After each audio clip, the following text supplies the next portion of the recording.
दरिया नील के किनारे एक बाबा बैठा था। ओ या वलदी ओ बेटा ओ पोतरा। वो आया, उन्हें ये मेरा पोता 98 साल का। कहवा है जो मैंने एक दफा पोस्ट डाली और वो दुनिया का वो शख्स जो टेंशन, जहनी बीमारियां, नींद कोसों दूर और जिंदगी बेचैन और जिंदगी परेशान, और वो चाहता है कि वो उसी तरह जिंदगी गुजारे। वो 119 साल वाला बाबा, वो 11 दाने वो टूट के 1 लीटर पानी गर्म में रात को भिगो। कोई कहता है मेरे बाल फिर से स्याह होने लगे, कोई कहता है मेरे दांत के मसले, कोई कहता है मेरा पुराना नजला एलर्जी खत्म। मुझे ना किसी ने कहा कि दरिया नील पे जाना तो एक चीज देखना। मैं अभी दरिया नील पे गया, मिस्र गया। वो वाकया ये है, कराची के एक बहुत बड़े अल्लाह वाले थे, वो मिस्र जाने लगे आज से कोई 40 साल पहले गालिबन। तो उन्हें किसी ने कहा कि दरिया नील की फलां जगह जाना, फलां किनारे पे फलां एक घर होगा, फलां एक बाबा होगा, उससे मिल के आ जाना। उसने कहा क्यों? कहा बस जब जाएगा फिर पता चलेगा। खैर वो वहां ढूंढते ढांढते गए तो दरिया नील के किनारे एक बाबा बैठा था, बड़ी उम्र का। तो उनके पास वो एक साथ कहवा था, वो पी रहा था। थोड़ी थोड़ी के बाद थोड़ा भरता, वो पी लेता, फिर भरता, फिर पी लेता। उनके पास गए, उन्होंने कहा जी मैं पाकिस्तान से आया हूँ, कराची से आया हूँ, और कराची से मुझे किसी ने आपकी कौन सी ऐसी चीज है?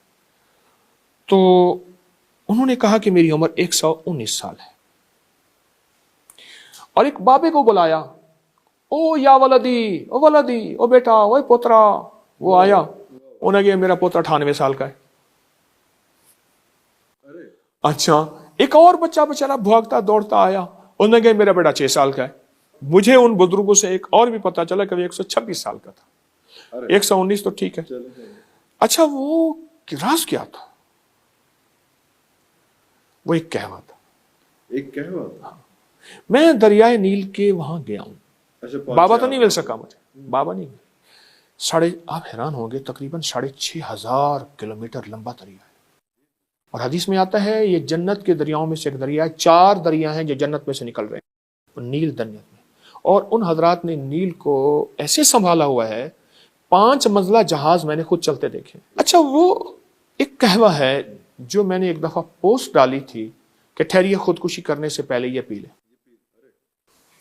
और वो दुनिया का वो शख्स जो टेंशन, जहनी बीमारियां, नींद कोसों दूर और जिंदगी बेचैन और जिंदगी परेशान, घुटने जोड़ पट्टे आसाब माजूरियां मजबूरियों में चला गया हो, और वो चाहता है कि वो उसी तरह जिंदगी गुजारे। वो 119 साल वाला बाबा और उसका 98 साल वाला बेटा, ठीक है। तो वो कहवा है उनाप सपिस्तान और बेहदाना। बस उनाप 11 दाने, सपिस्तान ये लसूड़ियां खुश्क होती हैं, और बहीदाना वो 11 दाने, वो 1 चाय का चम्मच हल्का सा कूट लीजिए।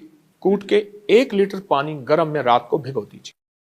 सुबह उठ के इसको सिर्फ 5-10 मिनट खूब उबालें ढांक के, उसके बाद रख दें। अब इसमें से 1 कप पीते जाएं, वो उसके अंदर दवाई पड़ी रहे। शाम तक यही दवाई आप पी लें, ठीक। बाबा तो ज्यादा पीता था, आप पी लें, थर्मस में डाल के रख दें, पी लें। आप सिर्फ तीसरे दिन रिजल्ट देखें अपने जिस्म का। इसके वो फायदे यानी हमने ये पोस्ट डाली तो लाखों से ज्यादा लोगों ने इसको आजमाया। कोई कहता है मेरे बाल फिर से स्याह होने लगे, कोई कहता है मेरे दांत के मसले, कोई कहता है मेरा पुराना नजला एलर्जी खत्म, और ये उसका इलाज है, वाकई इलाज है। ये असल मेरी वालदा का टोटका है। उन्हें पता नहीं कहां से मिला था, मुझे तो मिस्र का हवाला मिला। कोई बीमारी है, दिमाग कमजोर, याददाश्त पे असर है, वक्त से पहले बुढ़ापा है, अम्मा बचपन में पिलाती थी। मैं आज समझता हूं अगर कुछ मेरे अंदर कुछ सेहत की कोई, अभी तक तो उसकी करीमे से कोई रोग नहीं लगा, अगर है तो वो ये बुनियादों में चीजें, फितरी गिजाएं और ये कहवा जो है कमाल चीज।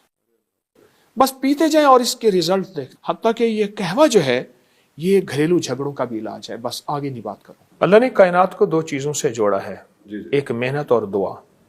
बिल्कुल सही। मेहनत और दुआ। सरवर कौनैन सल्लल्लाहु तआला अलैहि वसल्लम ने दोनों चीजों, एक तरफ ग़ज़वा बदर में 5 घंटे की दुआ है, और एक तरफ मेहनत है कि बच्चे थे तो उनको भी शामिल किया, और किसी के पास तलवार नहीं थी तो खजूर की छड़ी दे दी।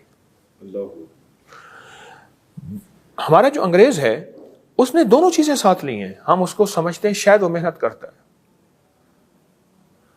हमारे साइंसदान, हमारी तारीख, हमारा नेट پوری دنیا بتا رہا ہے کہ انگریز روحانیت کو کتنا مانتا ہے، کتنا اس پہ یقین رکھتا ہے اور کتنا اس کے ذریعے سے اپنے مسائل کے حل کی کوشش کرتا ہے.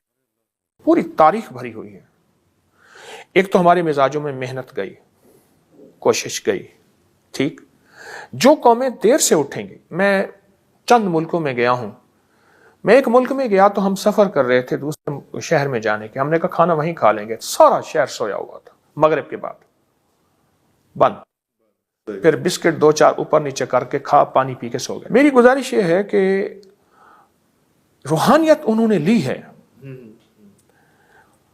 اور وہ اتنا لی ہے. ہمارے ایک ایٹمی سائنسدان ہے سلطان بشیر الدین محمود صاحب، انہوں نے انگریز کی روحانیت کو اتنا کھولا ہے کہ اس نے ہمیں مغالطوں میں ڈالا ہے اور خود روحانیت کے ذریعے سے کہاں پہنچ گئے.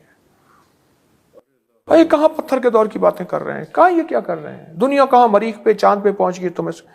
انگریز نے ہمیں مغالطے میں ڈالا ہے اور خود روحانیت میں آگے نکل گیا. یہ اپکری میوزیم ہے. میری اپکری بلڈنگ کے اوپر ایک ہال ہے، چھوٹا سا ہے تو جگہ یہ چونکہ تھوڑی ہے. اس میں چمڑے کے برتن بھی ہیں، اس میں پیتل کے، تانبے کے، کانسی کے، ہر چیز کے اس میں، اور پرانی چیزیں بہت زیادہ، چھوٹی بڑی. اچھا، اونٹ کی ہڈیوں کے حوالے سے سامنے ہڈیاں دیکھ رہا ہوں میں، یہ کن کی ہیں؟ خالی اونٹ کی ہڈیاں ہیں یا کوئی اور بھی؟ صرف اونٹ کی ہڈیاں ہیں، اور اونٹ کی یہ دیکھیں نا، اونٹ کی کھوپڑیاں پڑی ہیں. اچھا، یہ کھوپڑیاں اونٹ کی پوری، یہ کھوپڑی، یہ 1 2 3 4 5 6 7 بہت زیادہ وہ پڑی ہیں کھوپڑیاں. اس میں کوئی حکمت بھی بیان؟ اونٹ کی جو ہڈی ہے یہ جادو کا علاج ہے، نظر بد کا علاج ہے. اور اونٹ کی ہڈی سے جادو جنات نہیں ہوتی ہے. یہ میں نہیں کہتا، یہ ہماری تاریخ کی کتابوں میں، روحانیت کی کتابوں میں یہ باقاعدہ بہت زیادہ اس کے حوالے بھی ہیں اور اس کی تاریخ بھی ہے. اچھا مطلب میں میوزیم پہ نظر گئی ہے، وہاں پہ موٹر سائیکل کھڑی ہوئی ہے، کوئی یاماہا کی ہے، تو وہ میں چاہ رہا ہوں ذرا وہ بھی ساتھ ساتھ ایک جو نا مجھے پڑا یہاں پر وہ ایک کوئی ویسپا ہے کیا؟ میں چاہ رہا ہوں کہ ذرا اس کی کوئی جو ہے تاریخ آپ سے پوچھی جائے کہ یہ جو ہے نا پرانا چیزیں، چونکہ مجھے شوق ہے پرانی چیزیں جمع کرنے کا، تو اس کا دور ہی ختم ہو گیا. تو جن چیزوں کا دور ختم ہو جاتا ہے تو میری کوشش ہوتی ہے میں ان کو جمع کرتا رہوں. یہ کتنا سال لگا آپ کو یہ ساری چیزیں جمع کرنے میں، اور یہ اس کو بنانے کا خیال کیسے آیا؟ میں سے عرض کیا نا کہ میرا یہ پرانا شعبہ ہے، اور پرانا مجھے یہ چیز ورثے میں بھی ملی ہے، والدین کی طرف سے بھی. مٹی کے برتن بھی ماشاءاللہ دیکھنے کو مجھے نظر آ رہے ہیں. مٹی کے برتن، چرخہ جو ہے یہ جو ہے وہ مجھے نظر آ رہا ہے کہ اسے چرخہ ہی کہتے ہیں. جی ہاں، پرانا چرخہ ہے. اس کا صوفی اکرام بڑا ذکر کرتے ہیں. یہ پرانا حقہ ہے. اچھا، بہت پرانی، بہت اس سے بھی پرانی چیزیں ہیں جو ہمارے پاس ہی ہیں، کیونکہ جگہ نہیں ہے. اب یہ دیکھیں یہ اونٹ کی کھال بالوں کا بنا ہوا ہے. اچھا، یہ قالین جو دری ہے دری یہ اونٹ کی بالوں کی ہے. یہ دیکھیں نا، اونٹ کے بالوں کا قدیم کمبل یہ لکھا ہوا ہے. اونٹ کے بالوں کا قدیم کمبل. یہ اصلی چیتے کی کھال ہے، اصلی چیتا ہے.